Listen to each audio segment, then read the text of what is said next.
এত বড় এই যে পাহাড় দেখতেছেন, এই পাহাড়ের তল দিয়ে রাস্তা। হ্যাঁ, এই যে অনেক উঁচু পাহাড়, সেই পাহাড়ের এই ভিতর থেকে আমরা এই যে রাস্তা দিয়ে ঢুকলাম। হ্যাঁ, মিনা থেকে আমরা ঢুকলাম, এই সুড়ঙ্গ দিয়ে আমাদের যাইতে হচ্ছে।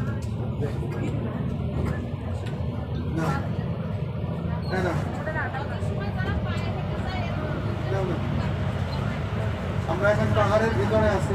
পাহাড়ের ভিতর দিয়ে সুড়ঙ্গ করে গাড়ি চলাচলের সুব্যবস্থা এই সরকার করে দিছে।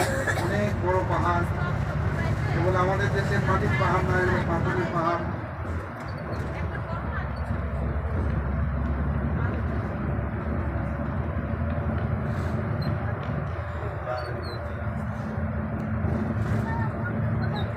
এরকম ডাইন সাইডে বাম সাইডে দুই রাস্তা সহ, চার রাস্তা সহ আছে। মক্কা নগরী পুরাটাই পাহাড়ের শহর, পাহাড়ের।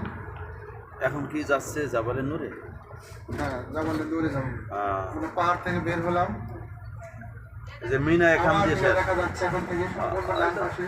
এই তো মিনার সীমানা এই পর্যন্ত শেষ। বিশাল চত্বর, এখান থেকে অনেক উপরেও তো সুন্দর আছে, দেখা যায়। উপরেও তো মিনার ব্যবস্থা হয়েছে, উপরেও আছে। এই যে কত বড়। মিনার থেকে আমরা আবার পাহাড়ের ভিতর দিয়ে ঢুকলাম। এই যে সুড়ঙ্গ রাস্তা, পাহাড়ের তল থেকে রাস্তা।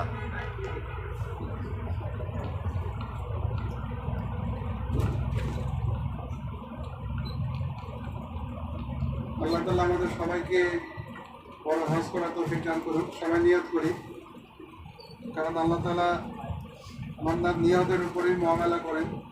বান্দা যেমন ধারণা করবে, আল্লাহ তাআলা সেরকম মুআমালা করবে।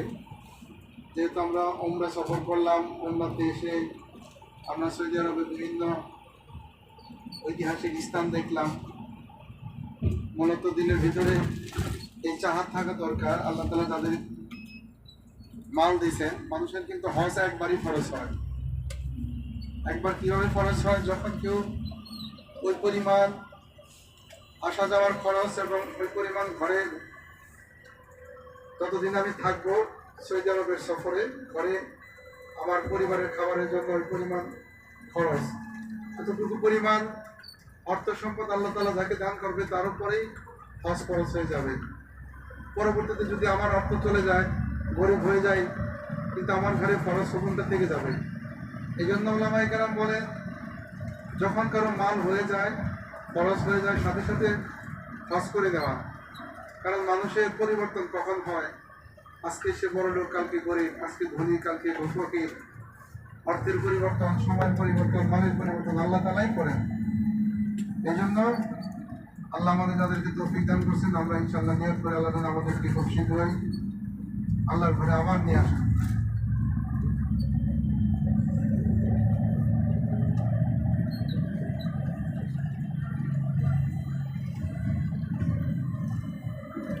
এরপরে আমরা দেখবো হচ্ছে জাবালে নূর, যেখানে হুজুর সাল্লাল্লাহু আলাইহি ওয়াসাল্লাম নবুয়তের পূর্বে 40 দিন পরিমাণ সেখানে ধ্যানমগ্ন অবস্থায় ছিলেন। আর মা খাদিজাতুল কুবরা রাদিয়াল্লাহু তাআলা আনহা আল্লাহ নবীর জন্য সেইখানে 2 বেলা খাবার নিয়ে যাইতেন। সেই পাহাড়ের উপরে কোরআনের প্রথম সূরা আলাকের 5টা আয়াত নাযিল হয় এবং সেইখান থেকে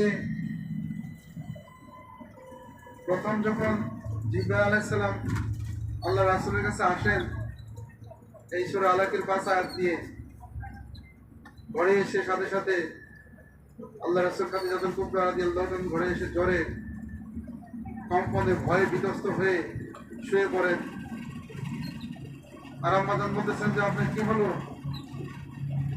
খাদিজা, আমি এমন এক জিনিস দেখছি, কম্বল চাইছি, তা আমি কখনো এরকম দেখি নাই। তুমি আমাকে কম্বল আবৃত করে আমাকে ধরো, কাঁপতেছিলেন। ইয়া রাসূলুল্লাহ, ভয় পাবেন না, আপনি তো আমানতদার, আপনি এদিকের মান রক্ষণ করেন না, আপনি তো আলামিন। কারণ আল্লাহ আপনাকে লাঞ্ছিত করবেন, আল্লাহ অবশ্যই আপনাকে বড় জিনিস দান করবেন। তো তার চাচা তো ভাই ছিল ওই সময় বড় পাত্রী নফেল, ওনার কাছে নিয়ে যান, আলামত বলেন। এমন সে তো সেই জামানার পয়গম্বর, তার উপরে ওহী নাযিল হবে, তো এই দেশে ওহী নিয়ে আসছে। তো যখন কম্বল আবৃত করে শোয়া ছিলেন তখন আবার কোরআনের আয়াত নাযিল হলেন যে আপনি উঠুন, আপনার রবের বড়াই এবং বরত্বের কথা বলুন মানুষের ময়দানে। তো আল্লাহ রাসূল বলে যে আমি কাকে বলবো? তো খাদিজা রাদিয়াল্লাহু আনহা বললেন আপনি প্রথম দাওয়াত দেনওয়ালা,